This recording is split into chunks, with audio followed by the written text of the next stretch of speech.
নমস্কার। আমি আজকে যে বিষয়টি নিয়ে আলোচনা করব, পুষ্যভূতি সাম্রাজ্য যেটা থানেশ্বরে প্রতিষ্ঠা হয়েছিল তার শেষ সম্রাট বলতে হর্ষবর্ধনকে নিয়ে। তারপরে যদিও আরও কিছুজন সাম্রাজ্যে বিস্তার করেছিলেন বা কিছুজন শাসন করেছিলেন, বাট তাদের প্রভাব সম্বন্ধে বিশেষ কিছু জানা যায় না। তো আমরা ধরবো যে হর্ষবর্ধনই ছিলেন পুষ্যভূতি রাজবংশের শেষ রাজা, হর্ষবর্ধন, যিনি পুরো উত্তর ভারত জুড়ে নিজের ক্ষমতা বিস্তার করেছিলেন। আমি খুব বড় একটা ভিডিও বানাচ্ছি না, কারণ আমি হর্ষবর্ধন সম্বন্ধে যতটুকু না জানলেই নাই সেইটুকু ইনফরমেশন দিব। কারণ যে লং ভিডিও এখন আমি লক্ষ্য করছি কেউ দেখেও না। আর হিস্ট্রি, সত্যি কথা বলতে দুর্ভাগ্যের বিষয় যে সবাই ডাব্লিউবিসিএস হতে চায়, সবাই আইএএস হতে চায়, কিন্তু হিস্ট্রিকে কেউ পড়তে চায় না। মানে পড়াতে অসুবিধা সবার। যাই হোক, অনেকজন বলে লং ভিডিও হয়ে যাচ্ছে, যাই হোক অনেক ব্যাপার। যাই হোক, তো যে কারণে আমি বেশি কিছু বলবো না। তা যেটা বলি যে এখন বর্তমানে যে সিলেবাসটা চলছে, নতুন সিলেবাস তো শুরু হয়নি। তো পুরোনো সিলেবাসে 200 মার্কের মধ্যে 50 মার্ক আসে হিস্ট্রি থেকে, সরি, 200 মার্কের মধ্যে 50 মার্ক আসে হিস্ট্রি থেকে, ঠিক আছে? ওই জন্য হিস্ট্রিটা একটু ডিটেলসলি পড়ানো। তো যাকে, যেহেতু ডাব্লিউবিসিএস এটা তো কেউ ছোটো না, তো আশা করি ডিটেলসে তোমরা বাকিটা পড়তে পারবে। তো আমি যেটুকু বলার প্রয়োজন সেইটুকুই বলবো, ঠিক আছে? হর্ষবর্ধনের জন্ম কবে? তো হর্ষবর্ধনের জন্ম হচ্ছে 4 জুন, 4ই জুন, ঠিক আছে, 590 খ্রিস্টাব্দে। 4 জুন 590 খ্রিস্টাব্দে হর্ষবর্ধন জন্মগ্রহণ করেন।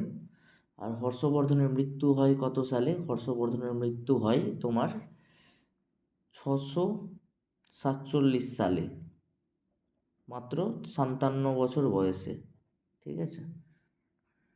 57 বছর বয়সে হর্ষবর্ধন মারা যান। হর্ষবর্ধনের পিতার নাম আমরা বলেছিলাম যে হর্ষবর্ধনের পিতা কে ছিলেন। না, হর্ষবর্ধনের পিতা ছিলেন হচ্ছে প্রভাকর বর্ধন। প্রভাকর বর্ধন। আর মাতা ছিলেন কে? মাতা ছিলেন হচ্ছে যশোমতী, সরি, যশোমতী, ঠিক আছে? ভাই বোন বা সিবলিংস যেটাকে বলে, তো সেটা আমরা জানি যে রাজ্যবর্ধন ছিলেন আর রাজশ্রী ছিলেন, ঠিক আছে? হর্ষবর্ধনের লেখা কিছু, আমি জাস্ট ইনফরমেশনটা দিচ্ছি, জাস্ট অনলি ইনফরমেশন দিচ্ছি। আমি আর গল্পের মতো করে সেরকম বলছি না, যেটুকু বলার প্রয়োজন সেটুকুই বলছি। যে হর্ষবর্ধনের সভাকবি যিনি ছিলেন, সেই সভাকবিকে বাণভট্ট, সরি, হ্যাঁ, বাণভট্ট। বাণভট্টের হর্ষচরিত থেকে আমরা জানতে পারি হর্ষবর্ধনের কথা, ঠিক আছে? বাণভট্টের হর্ষচরিত থেকে আমরা হর্ষবর্ধনের কথা জানতে পারি। এছাড়াও বাণভট্টের লেখা একটি বইয়ের নাম হচ্ছে কাদম্বিনী। কাদম্বিনী, ঠিক আছে? বাণভট্টের লেখা একটি বইয়ের নাম হচ্ছে কাদম্বিনী। এখন বেশিরভাগ কোশ্চেন এই টাইপেই করা হয় ডাব্লিউবিসিএস থেকে, কারণ ডাব্লিউবিসিএস এর ডাইরেক্টলি কোশ্চেন করে না, কারণ যে একটা 6, 7, 8-এর বাচ্চাও জানে যে হর্ষচরিত বাণভট্টের লেখা, বাট কাদম্বিনী কার লেখা সেটা সবাই জানেন না। তাই এক্ষেত্রে এখান থেকেই কোশ্চেন করা হয় যে হর্ষবর্ধনের এই সভাকবি বাণভট্টের লেখা হচ্ছে কাদম্বিনী, ঠিক আছে? হর্ষবর্ধন নিজেও একটি সাহিত্যের লেখক ছিলেন, মানে তিনি সাহিত্য নিয়ে প্রচুর চর্চা করতেন। তার লেখা সাহিত্যগুলি কী কী ছিল? তার লেখা সাহিত্যগুলি ছিল, যেটা হর্ষবর্ধন রচনা করেন, সেই সাহিত্যগুলি ছিল কি না, তার লেখা সাহিত্যগুলি ছিল রত্নাবলী, প্রিয়দর্শিকা, আর একটা নাগানন্দ, ঠিক আছে? সংস্কৃতে লেখা প্রিয়দর্শিকা, আরেকটা হচ্ছে কি নাগানন্দ, ঠিক আছে?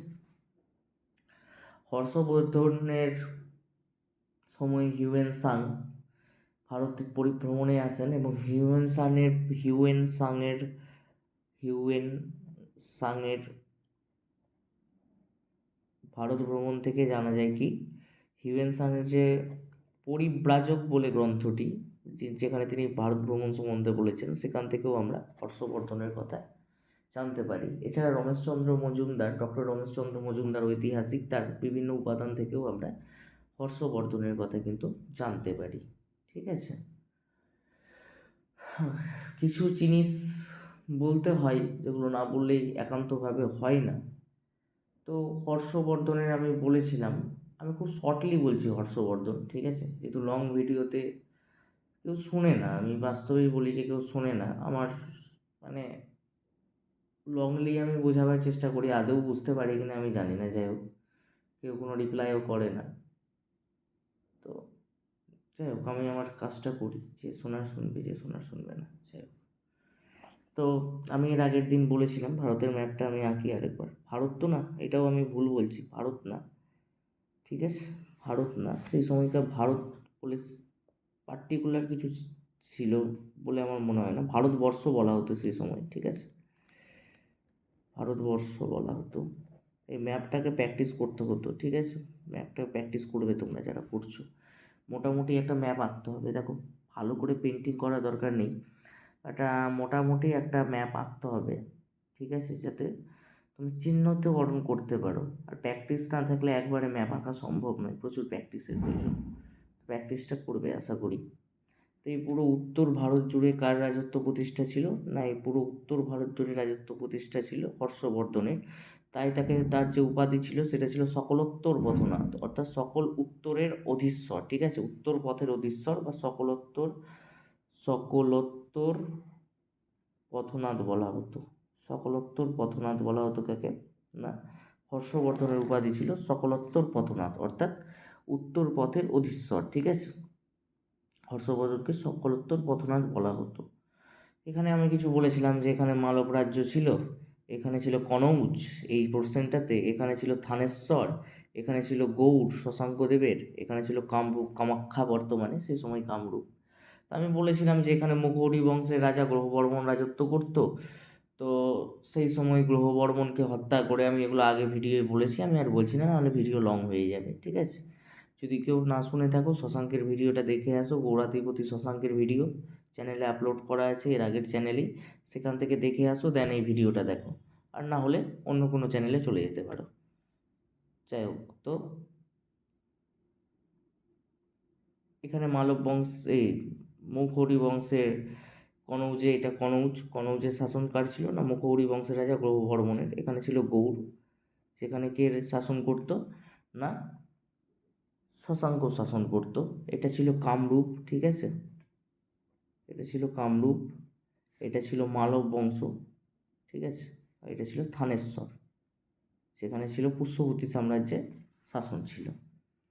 তো যখন নর্মালি যখন মারা যায় গ্রহবর্মণ, তো রাজর্ষিকে কারাগারে নিক্ষেপ করা হয়, কারাগারে বন্দি করা হয়, দেন তার রাজর্ষিকে মুক্ত করার উদ্দেশ্যে হর্ষবর্ধন যুদ্ধ ঘোষণা করেন, হর্ষবর্ধন যুদ্ধ ঘোষণা করে, এখানে সেই সময় সিংহাসনে আরোহণ করছিলেন কে, না সেই সময় এখানে সিংহাসনে যিনি আরোহণ করছিলেন তিনি ছিলেন সুরসেন, সুরসেনকে অনেকজন বলে যে সুরসেন নাকি ছিলেন গ্রহবর্মণের কাকাতো ভাই।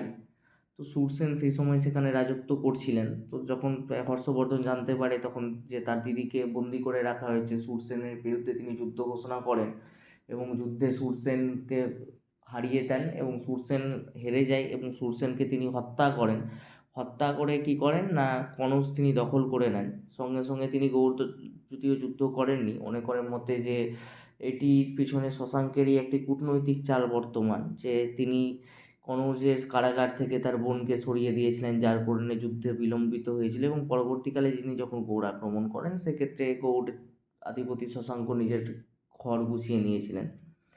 তো পরবর্তীকালে গৌড়াধিপতি শশাঙ্ক যাতে আবার পুনরায় তাকে আক্রমণ না করতে পারেন কামরূপের সঙ্গে, কারণ যে আগে কি হয়েছিল যে কি করেছিল যে মালবের সঙ্গে হাত মিলিয়ে কনৌজ যেমনি আক্রমণ করেছেন, তো আবার তো করতে পারেন গৌড়াধিপতি শশাঙ্ক কামরূপের সঙ্গে হাত মিলিয়ে তাকে আক্রমণ করতে পারেন, এইটা যাতে প্রতিহত করা যায় তাই তিনি কামরূপের যিনি ছিলেন ভাস্কর বর্মণ তার সঙ্গে মিত্রতা স্থাপন করেন এবং মালব জয় করার পর তিনি যতদিন গৌড়ে শশাঙ্ক বেঁচে ছিল তিনি জয় করতে পারেননি, অর্থাৎ শশাঙ্কর মৃত্যুর আগে 637 খ্রিস্টাব্দে শশাঙ্কর মৃত্যু হয়, তার আগে পর্যন্ত কিন্তু গৌড়ের শাসনভার ছিল শশাঙ্কেরই হাতে। তারপরে যখন শশাঙ্কের মৃত্যুর পর গৌড়ের শাসন সিংহাসনে কে বসেন, না শশাঙ্ক পুত্র মানব বসেন, 1 বছরের জন্য বসেছিলেন, অনেকে বলে যে 37 থেকে 38 বসেছিলেন, আবার অনেকজন বলেন না 625 খ্রিস্টাব্দে শশাঙ্ক মারা যান, 625 থেকে 26 বসেছিলেন, এই সালটি নিয়ে একটু বিতর্ক আছে। তো মালব যখন বসেন তখন কি করেন তো হর্ষবর্ধন যুদ্ধ ঘোষণা করেছিলেন এবং মালবকে হত্যা করে গৌড় দখল করেন।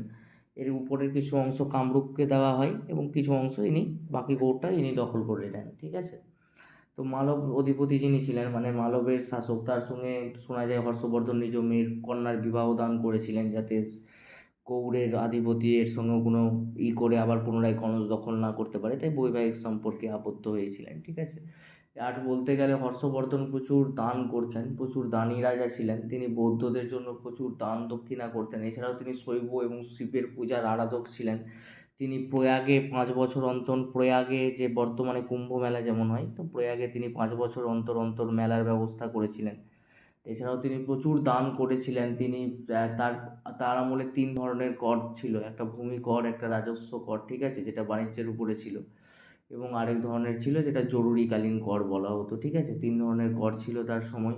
তিনি প্রজা হিতৈষী রাজা ছিলেন। তিনি প্রজাদের জন্য প্রচুর পরিশ্রম করতেন এবং প্রজাদের জন্য প্রচুরই তিনি ভাবতেন, ঠিক আছে। এবং বলা বাহুল্য যে কনৌজ তিনি দখল করেননি।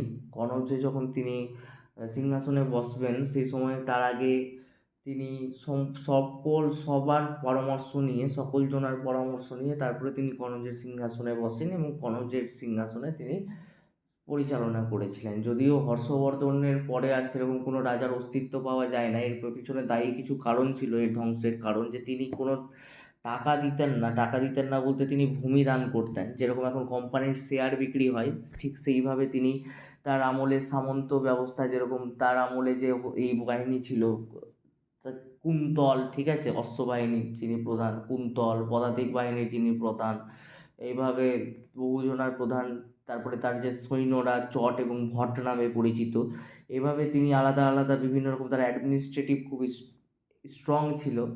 অনেক ক্ষেত্রে আবার দুর্বলও ছিল বিচার ব্যবস্থার দিক থেকে।